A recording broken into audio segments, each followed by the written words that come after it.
पार्थाय प्रतिबोधितां भगवता नारायणेन स्वयं व्यासेन ग्रथितां पुराणमुनिना मध्ये महाभारतम् अद्वैतामृतवर्षिणीं भगवतीम् अष्टादशाध्यायिनीम् अम्ब त्वामनुसन्दधामि भगवद्गीते भवद्वेषिणीम्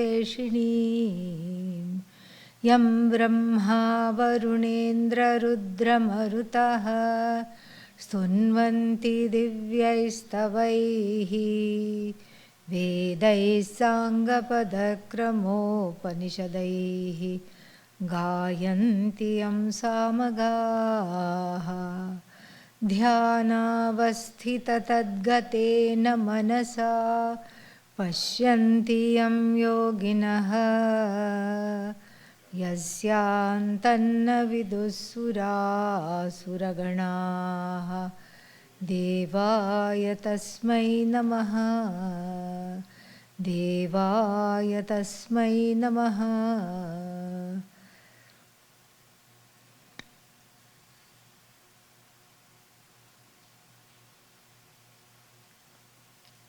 We saw in the 7th verse, Bhagavan says how everyone is in the clutches of Prakriti, Sattva, Rajas, Tamas.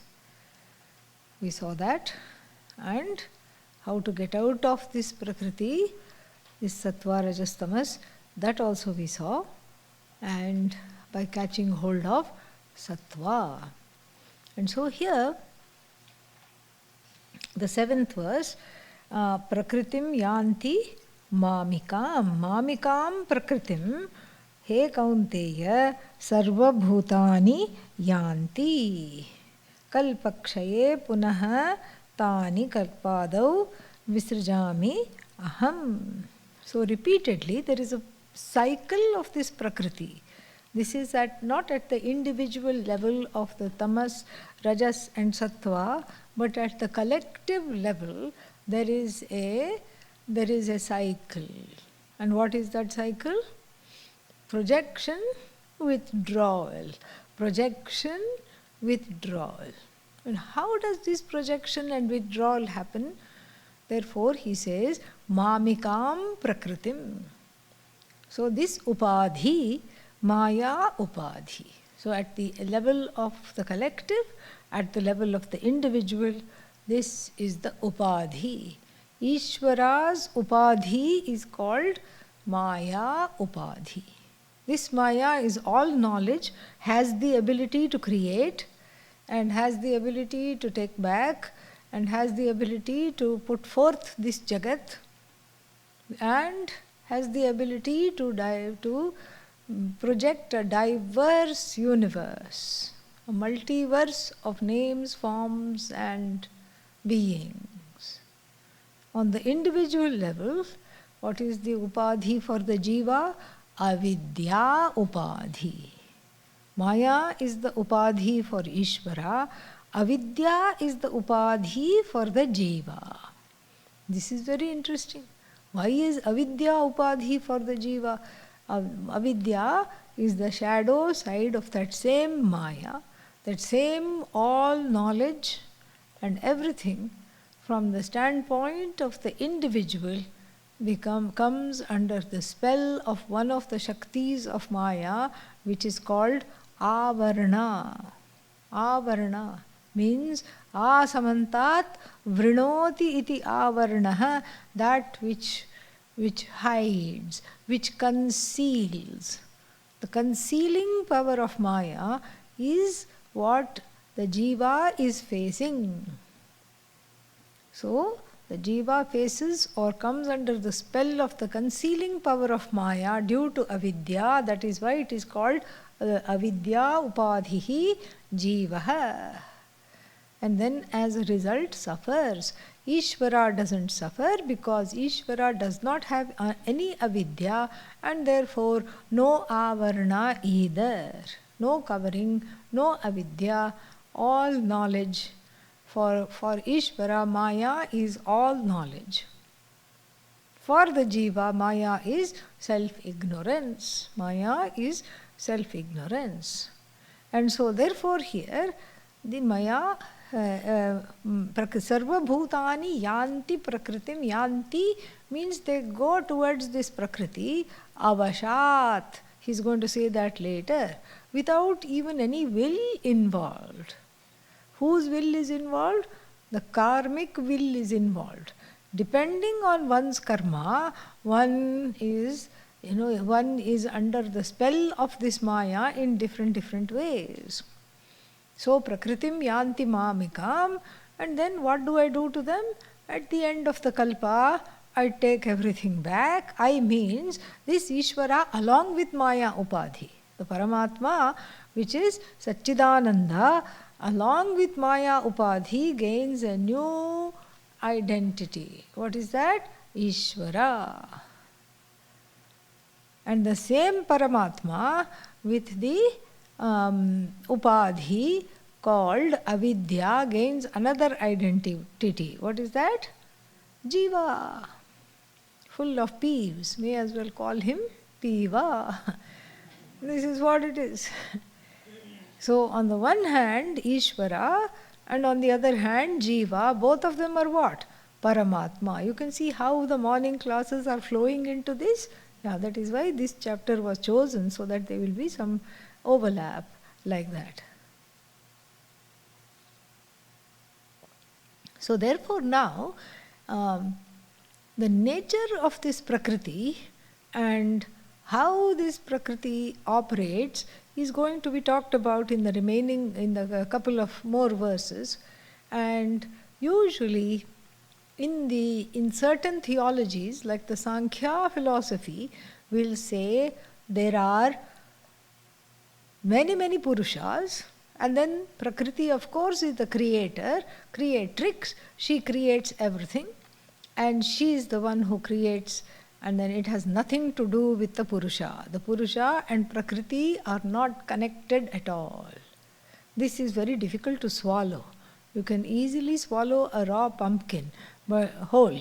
But this kind of an argument that the creation is happening on its own is just like some people saying everything randomly is just forming into cells. Randomly the cells come together and they become kidneys. Randomly they come together and they become lungs. Randomly they come together and become brain. That is kind of believable, the way we think. Yes. But this is basically, this randomness we cannot accept, because there is no randomness in the universe. What we see is a series of orders. Beautiful series of orders. There is nothing that is random.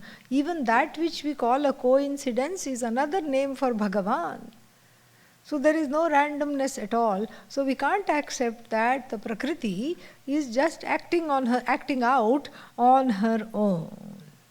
We think of it as a co-creation between Bhagavan and Bhagavati. Prakriti is called Bhagavati because she supplies that Shakti to Ishvara, and she converts this Brahman along with this, the Maya Shakti converts Brahman into Ishvara, gives Brahman a new epithet, Ishvara. So therefore, this Avarna Shakti, and then the power to conceal, and then the other one is what? The power to project. Vikshepa Shakti, and then the other one is what? Avarna Shakti. So the Avarna basically is avidya at the level of the individual. Vikshepa is Ishvara Srishti, making one into many. In order to have Atma Jnanam, which should we remove? Avarna or Vikshepa? Both? Okay. Everybody says both? Some people say only Avarna. Is there anybody who says only Vikshepa? So we can't remove both. Vikshepa is Ishvara Srishti. You cannot remove that which you haven't created. You cannot make this Jagat free of all names and forms. That is what Vikshepa is.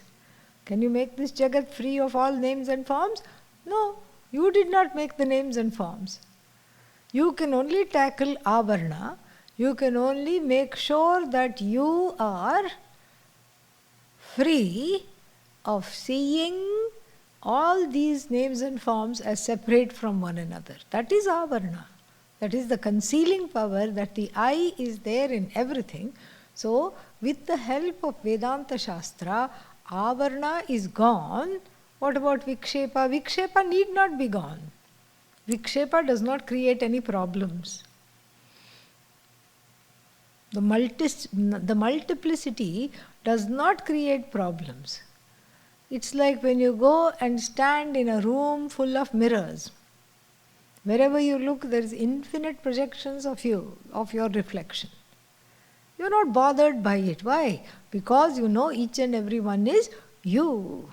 Similarly, after Atmajnanam, same thing happens. You know everything is you alone. You don't need to do anything else. And so like this, the Avarna and the Vikshepa, these two Shaktis, Shaktidvayam, Mayayaha, of Maya, these two Shaktis are there, and then Avarna causes problems. That's why it needs to be removed. It covers me from the truth of my own self.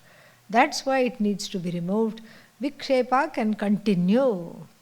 Without Avarna, Vikshepa doesn't have teeth. It cannot bite. It's simply a projection, objectively speaking. So, then moving on to verse 8. Nacha mantani karmani nebadnanti dhananjaya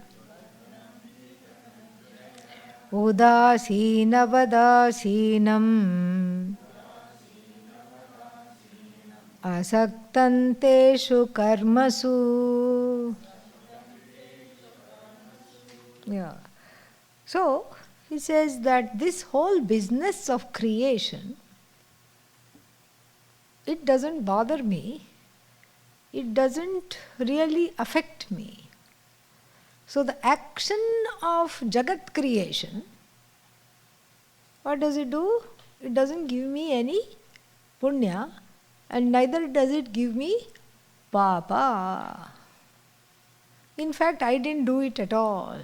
Very nice. This Bhagavan really washes his hands off, creates this whole Jagat, and then says what? Who, me? I didn't do it. And he already tried this on us in chapter 4, when talking of the Varnashrama Dharma. Chatur Varnyam Maya Srishtam. Gunakarma Vibhagashaha, he says, based on the temperament, guna, and based on the what you are good at, karma, this kind of a structure in the society has been configured. Maya Srishtam, it has been configured, it has been created by me. Okay. This was your idea, this was a terrible idea. This fourfold distinction has just been nothing but trouble, especially in modern times. Terrible, terrible idea. Then in the next line, Bhagavan says, Tasya kartaram api mam vidhi akartaram avyayam. Yeah, I created it, but I'm not the actor. I didn't do anything at all. This so-called paradox is there in all areas of Vedanta and has to be carefully resolved. It's not like Bhagavan is escaping responsibility. That is not what is happening here.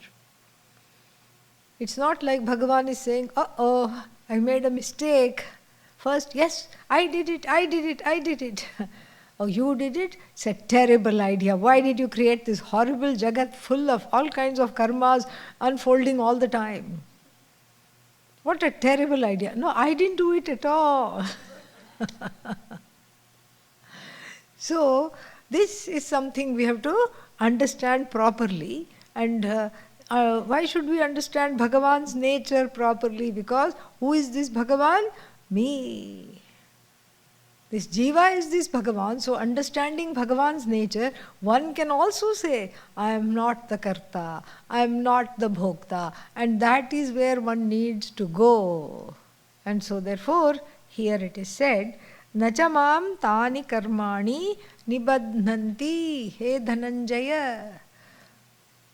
O Arjuna, these karmas, what are the karma? The karma of creation, the karma of resolution, the karma of maintenance of the universe, they don't bind me at all. They don't bind me even in the slightest bit. Why? Udasina avadasina vat. Udasina avadasinam asaktam aham teshu karmasu. Because I am indifferent to creation. Great, wonderful. First, you say it's an orderly creation. There is no mistake. It's a perfect creation. And then what does Bhagavan say? I am indifferent to this creation. Creation just happens.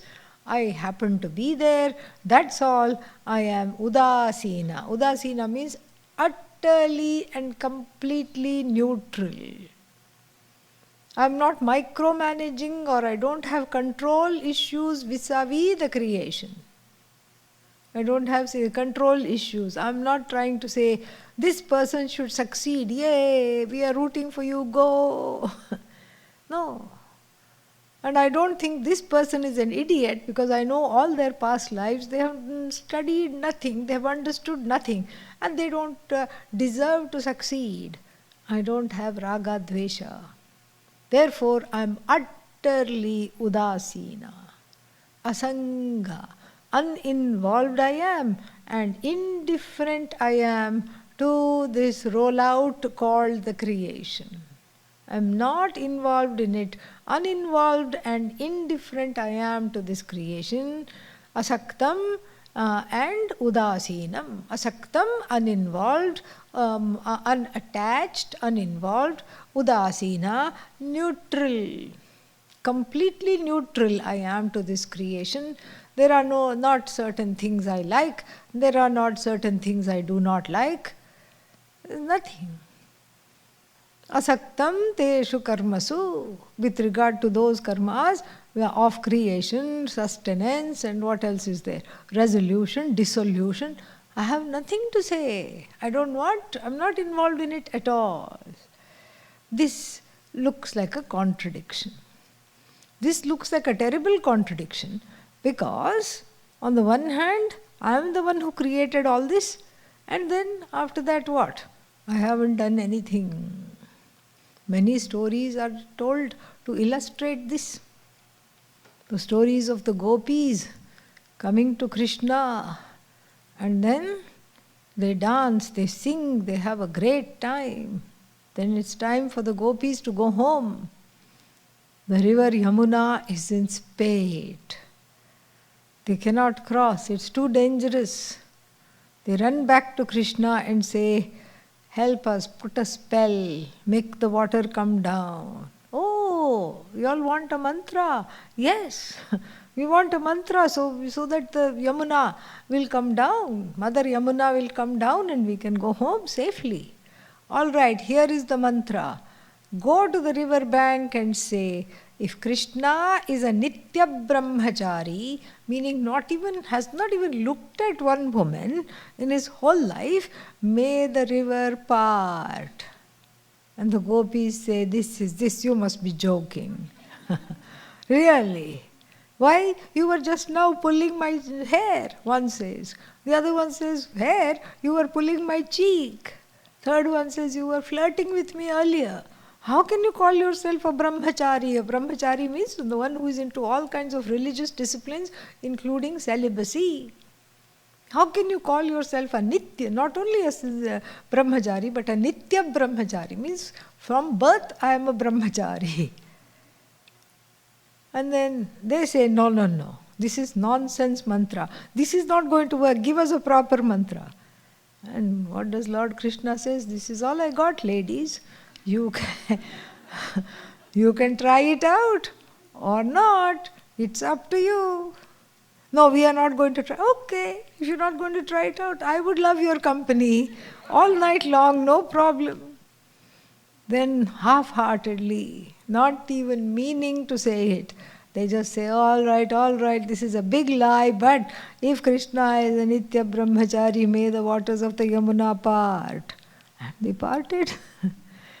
They parted. And then the gopis could go. So there is a story like that. And then as they are going, Lord Krishna says, do you see the sage sitting on the other side? There is a guru sitting on the other side. He looks hungry. Go, take him some food. So they all happily go, feed the guru. The guru happens to be a foodie. The rishi is a foodie. Eats everything. Does not leave a single thing. They take lots of food. Not even a morsel is left behind. Everything has been just completely cleaned up. All the plates and dishes are cleaned up. He burps in satisfaction. And again they have the problem of this water. The water again starts to come up. Then they go and say, you please give us a mantra. You please give us a mantra, we need to go home. And what does the rishi say? If I have not eaten a single grain of rice, may the rivers part. They say, oh no, again. All over again we have to learn this lesson. Then they say that, and immediately the waters part. And this is exactly what is talked about in the 4th chapter. Karmani akarmayah pashyet. Akarmani cha karmayah sabuddhiman manushyeshu sayuktaha kritsna karma krit. The one who sees action in non-action and the one who sees non-action in action is the one who is wise and is the one for whom all the things in life to be accomplished have already been accomplished. Very nice. And that's exactly here. If I know that this is again on the individual level, this is why we are studying this. If I know that Prakriti is doing everything, then it is very easy to be free of guilt and hurt. You don't take account, you don't take agency for every action that one has done, starting at the level of thought. Do you know what is your next thought going to be? No. If a thought comes, sometimes, not a very nice thought comes in the head. Often. Oh, I wish I could strangle this person.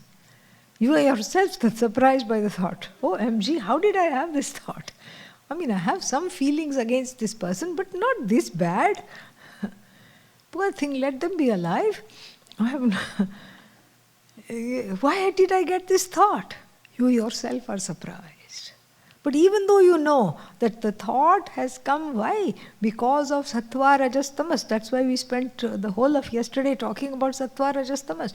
The thought has come because of rajas. The thought has come because of tamas. And sattva, rajas, tamas are properties of what? Maya, Prakriti. They are not your property. And who are you? Satchidanandam Brahma. So the thought comes, and instead of letting go of the thought, first what happens? First you embrace the thought, then you identify with the thought, then you consider you accept agency for the thought, or authorship of the thought. You take credit for authorship of the thought, and then you put a C with a circle on it, copyrighted, this is my thought alone and not anybody else's thought. And as a result, there is guilt, there is hurt, there is pain, there is sorrow, all kinds of things are there. And this is the response of the Ajnani. The thought is a creation, and then what is this person? The Purusha, the person who is having the thought, is simply a witness, an uninvolved witness. So the thought comes, thought is born, thought is, and by the time it is born, what happens? It is gone. Born, gone. Born is gone. Gone is born. Born, gone is. Is born, gone. That's how it is. Kshanika vritti. This vritti is kshanika. Kshanika means time bound, momentary. This momentary vritti is there, and this momentary vritti nobody takes seriously. And if I jump up and raise my hands and take authorship of this thought, it is a recipe for sure misery. Because this is how one will start thinking, why am I having these negative thoughts? Oh, negative thoughts. I have to get rid of all the thoughts. And then you have a thought, and what is the thought? I have to get rid of all the thoughts. And then when you get rid of all the thoughts, you have left with the thought, I have to get rid of all the thoughts. Do you see how impossible this is? Oh my God, I'm a bad person. Why? Because I have bad thoughts. You can't do that. You'll drive yourself crazy. Leave it be. What is Prakriti is, you don't take as authorship. This is how to drop internal kartritvam, even with regard to subtle things as one's own thought patterns and thoughts. You drop that. Let the thought come. You don't jump on the thought and fly away with it. No. Neither do you shun the thought. Udasinam avadasinavat asaktam teshu karmasu. Similarly, I also, like Bhagavan, can say, I am in this thought. The thought cannot have its being without me. The thought has its being. The thought cannot be without me. The thought has its being. In this consciousness, the consciousness lends its presence to the thought. The presence of the thought is because of Sat, but at the same time, Sat is not responsible for the thought. Who is responsible for the thought? Maya, Sattva, Rajas, Tamas. These gunas are responsible for the thought. Prakriti is responsible for the thought. And I don't align myself with the thought. This has to be my understanding. This is what a jnani does. Jnani also may have some random thoughts, but the jnani does not swing with them, attach to them, or get involved with them. Just like Bhagavan is absolutely impartial towards the universe, does not micromanage, let Prakriti have a free hand of how to create, who is in which jiva is in what body, and how do they progress. Oh no, this person is using their free will badly. Let me try to stop him. Let me try to stop her. All this is not there. Bhagavan lets the jivas come to him, come to her, rather than micromanaging every aspect of their being. And then similarly, on the individual level, we can practice letting things that belong to Prakriti, let them be. What belongs to Prakriti? Body. Does that belong to consciousness or Prakriti? Prakriti. Body is a product of Prakriti. Mind, product of Prakriti. Senses, product of Prakriti. So actions also belong to the level of Prakriti, not the Purusha. Who am I aligned with? I am Satchidananda Atma. I am non-separate from Purusha. So just like Bhagavan can declare himself as uninvolved with the creation, here also in the internal creation of the thought world or my external creation of actions, I can remain a Sakshi. I can remain uninvolved, and I can also say, these karmas don't bind me. Why? Because I have this wisdom of who this Ishvara is. So the karta, I am not. I cannot be the karta. Why? Because I am Satchidananda Atma. That's where the I, the ahankara, is taken for a walk. From identifying closely with the body, mind, sense complex and the accoutrements of Prakriti, it is taken for a walk to identify with Purusha. This is exactly what the story is. And then the 10th verse makes this very clear. Mayadhyakshena prakritihi Suyate sacharacharam Hetunanena kaunteya Jagadviparivartate. Yeah. So then, this whole thing talk about Prakriti and Purusha, Ishvara and Maya can make us fall into one more ditch in our understanding. As we grow in this understanding, there could be one more pitfall. What is the pitfall? There are two realities. Two realities. What are they? Ishvara. Who is this Ishvara? Kuch nahi karta hai, good for nothing, Ishvara. And then, who is this Prakriti? Poor woman, she does all the work. Just like we see in rural India, the men are playing cards underneath the tree and the women are tilling the grounds and then, minding the babies, washing the clothes, doing the cooking, and the men are just sleeping under the tree or playing cards under the tree. This is a very bad interpretation of the Bhagavad Gita, okay?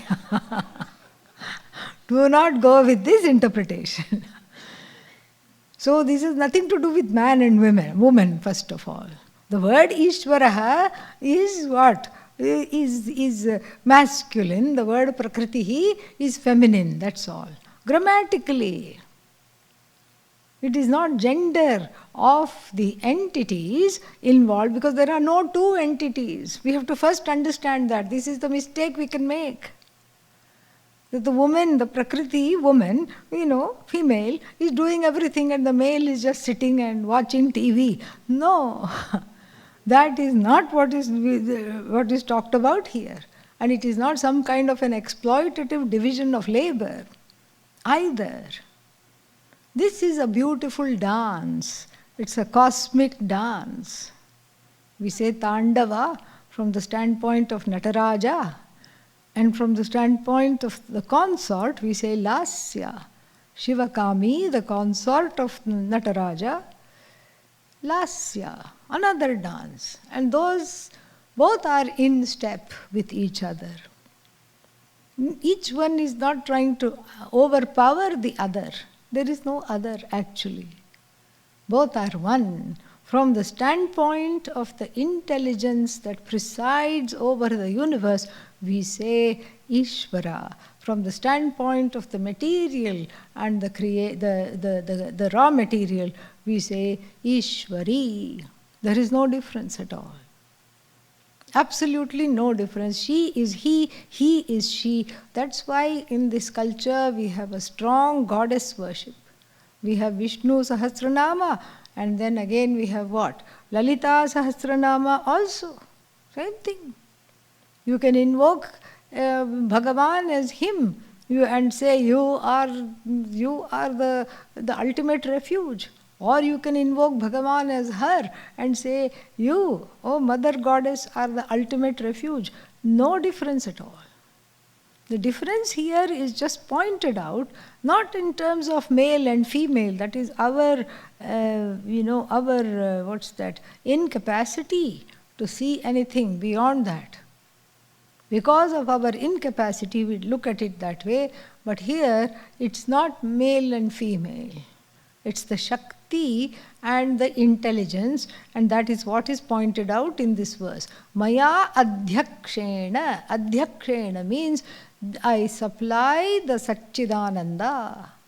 I supply the Sat, the Chit, the Ananda, the existence, this consciousness and this presence. I lend the presence, Satta, Spurti. I lend the sentience.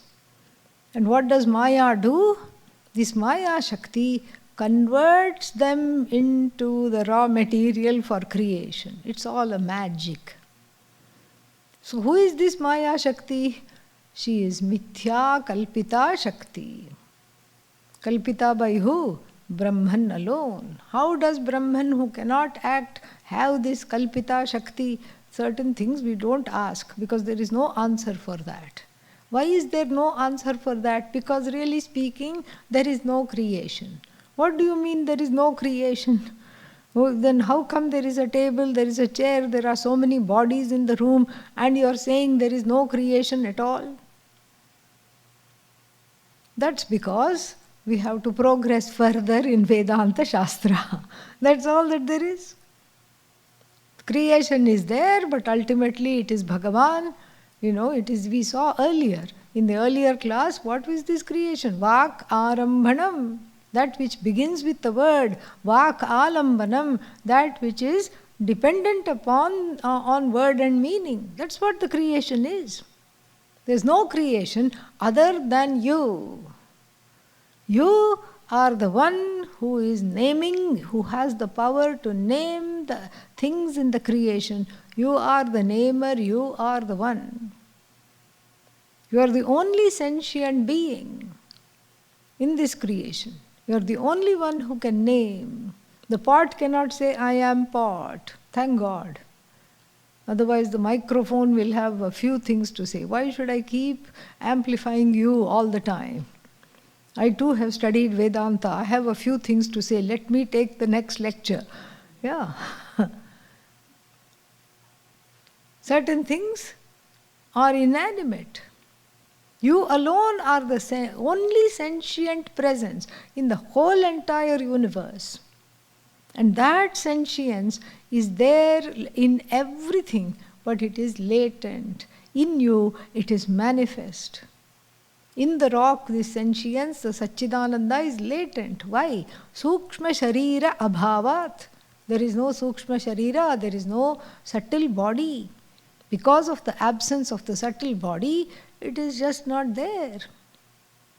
So, Maya Adhyakshena Prakritihi Suyate.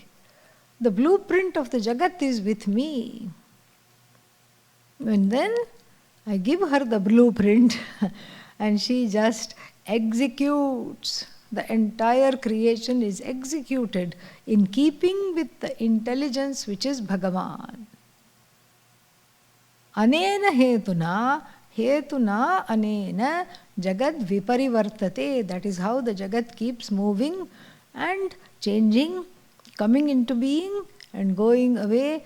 All this is because of this intelligence. So I am sitting in the center of this Maya Upadhi, but not affected by Maya Upadhi. You can also say the same thing. I am sitting in the center of this Avidya Maya Upadhi, but I am not affected by it. Same thing the individual also can say. And that is why it is given here in detail. And then, from the people do not know this. This is what he says in the next two verses. Let us chant them. Avajananti mam mudhaha manushim tanumashritam param bhavamajanantah Mama bhuta maheshwaram moghasha mogha karmanah mogha jnana vichetasah rakshasi masurimschaiva Prakritim mohinim shritaha Avajananti mam manushim tanum ashritam. The people who look upon me as what? Lord Krishna, know me as confined to this body. Avatara body, no doubt, but still a body. Who are these people? Moodhaha, those who are utterly deluded, they know me as only confined to this body. Param bhavam ajanantah, they don't know my nature as Satchidananda is non-separate from their nature as Satchidananda. That they don't know. They can never understand the unfoldment of Mahavakya because why? The mind is not prepared. The heart is not prepared. And so, Param bhavam ajanantah, what do they not know? Mama bhuta maheshwaram. They don't know me as the same Ishvara that abides in their own hearts. They don't know me as the truth of their own self. Lord Krishna laments. What do they see me as? Oh, somebody sitting on an altar, a pedestal. And even if they think of Bhagavan, they look up somewhere remote, far away. Someone who is terrorizing them through the giving of all kinds of karma phala. This is how they think. They don't know me at all. And then what is their lot is also talked about in the next verse. Moghashaha. Moghashaha means people with hopes. Mogha means useless, without purpose. Asha, hopes and desires. Those whose hopes and desires don't amount to anything. What does that mean? Those whose hopes and desires are useless means the kinds of hopes and desires they have, it really is not taking them close to me. In fact, it is taking them further away from me. Why? Because what do they desire? They desire everything which is anatma, not I. And when they desire anatma and they are mired in the world of anatma, atma seems far away because atma is hidden under the load of all these anatma aspirations. So they go for quick fixes, fast thrills, time-bound gains. This is all called bhukti. Bhukti or bhuti, both are same. Bhukti means the enjoyment, and then enjoyment of what? Bhuti. Bhuti is the same thing. Bhuti means of short-term gains, material gains in the world. They are not interested in mukti. If you are interested in bhukti, then mukti seems far away. Because you are in the phase, you are still in the phase of running around in circles, trying to get what you don't have and to keep at bay what you don't want to have and to protect what you have. This is what is bhukti. Moghasha. Their hopes are useless, their desires, their karma is useless, and then what will their karma all be? If their desires are useless, the karma that ensues as a result of those desires, what will they be? Useless. Mogha karmana. So whose karma is useless, purposeless. And then they have some knowledge, enough to chase things in the universe. And what kind of knowledge is that? Useless. Read. Mogha jnanaha. Their jnanam here, don't think jnanam, atma jnanam here. Their jnanam, because of which they have desire. See, in order to desire something, you should know about it. Only when you know, you can desire. You know, you desire, and then you do. This is the trajectory. Here it's not exactly in order, but the idea is the same thing. Moghashaha, people with useless desires, engage in useless karmas to gain those useless desires, and it is, what is that? It is, in the foreground is the useless knowledge that led them on this path of useless desires and useless actions. It's amazing, and people find out a way also. Pujya Swamiji, in his own life, he was in Bangalore editing the Chinmaya Mission's newsletter, and then he was doing some work and doing satsangs as well.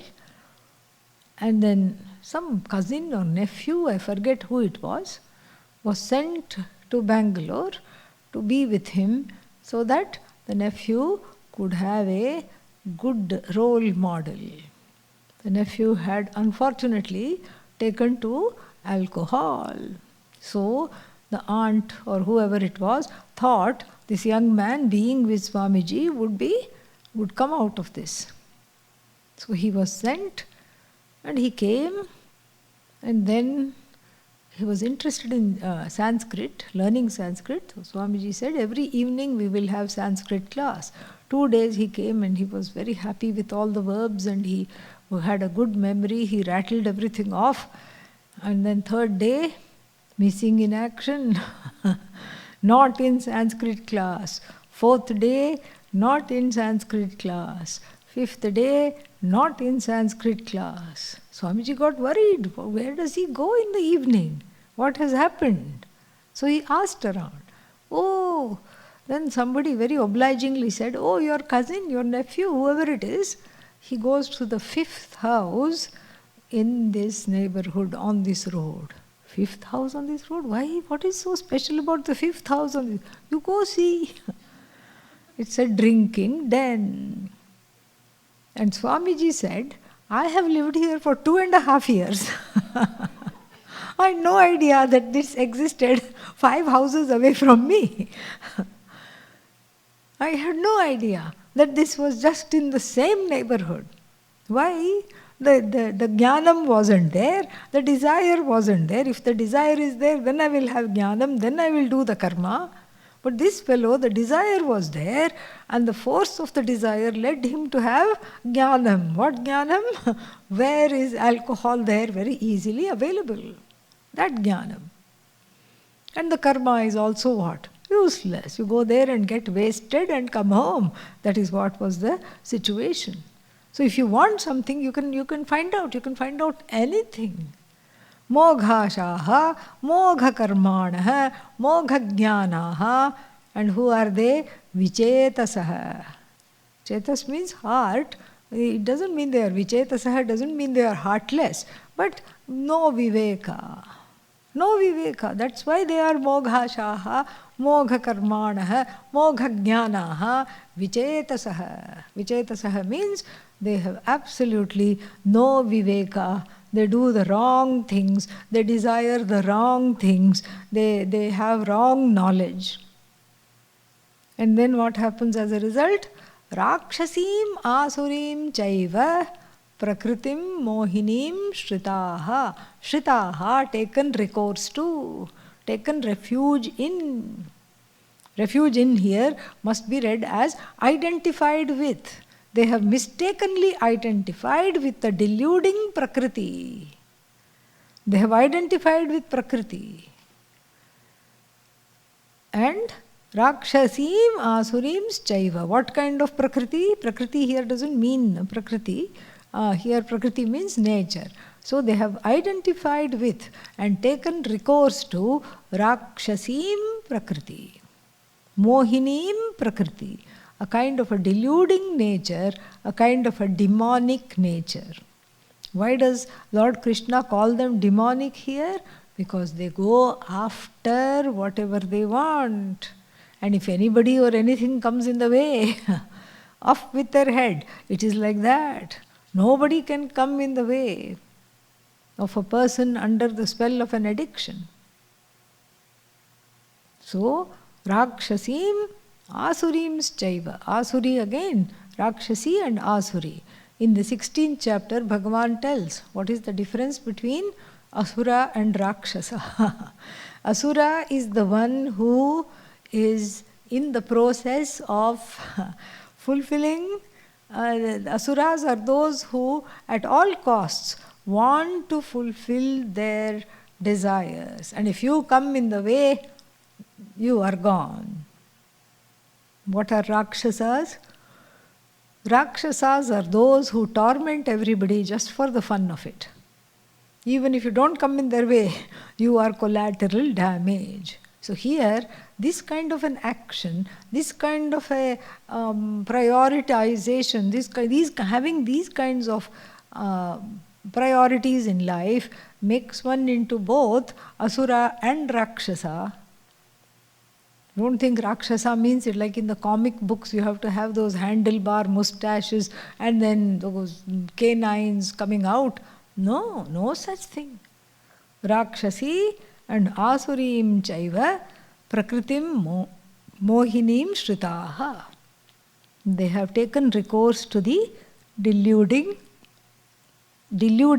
Prakriti, and they have identified with the worst, the bestial forms of their nature, and then that is why they not only suffer themselves, but they make other people also suffer. By contrast, let's see who is talked about here. Mahatmanastu mam partha Daivim prakritim ashritaha bhajantyananya manasaha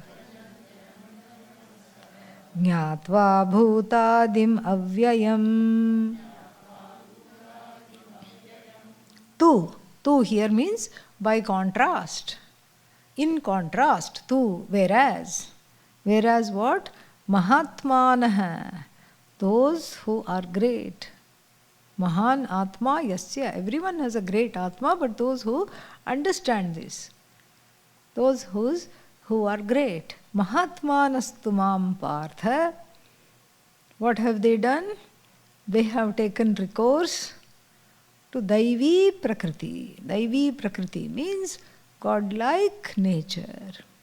They have taken recourse to not the deluding demonic nature, but they have taken recourse to the godlike nature, compassion, accommodation, helping others, being, letting go of unnecessary desires, not coming in the spell of all kinds of addictions, including samsara.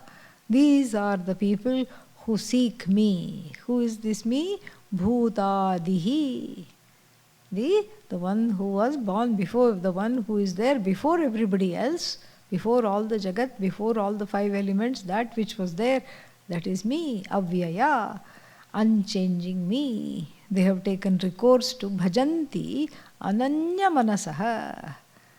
They strive to know me as the truth of themselves, so they worship me from a place of oneness. They worship me from a place of oneness, and these are in contrast to the ones who have useless desires, useless knowledge, useless action, and then they don't care for anybody else and they only live for themselves. They are very self-centered, living only for themselves.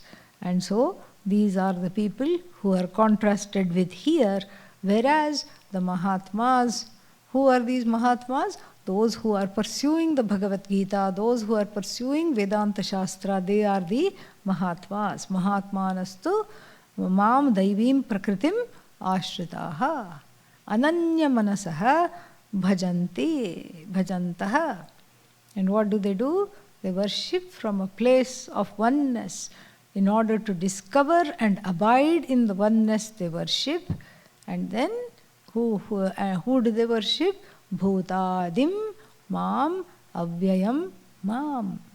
The one whose nature is Satchidananda, and the one who presides over this universe, they worship. More we'll see tomorrow. Om Purnamadav Purnamidam Purnat Purnamudachyate Purnasya Purnamadaya Om Shanti Shanti Shanti हरिः ॐ श्रीगुरुभ्यो नमः हरिः ॐ।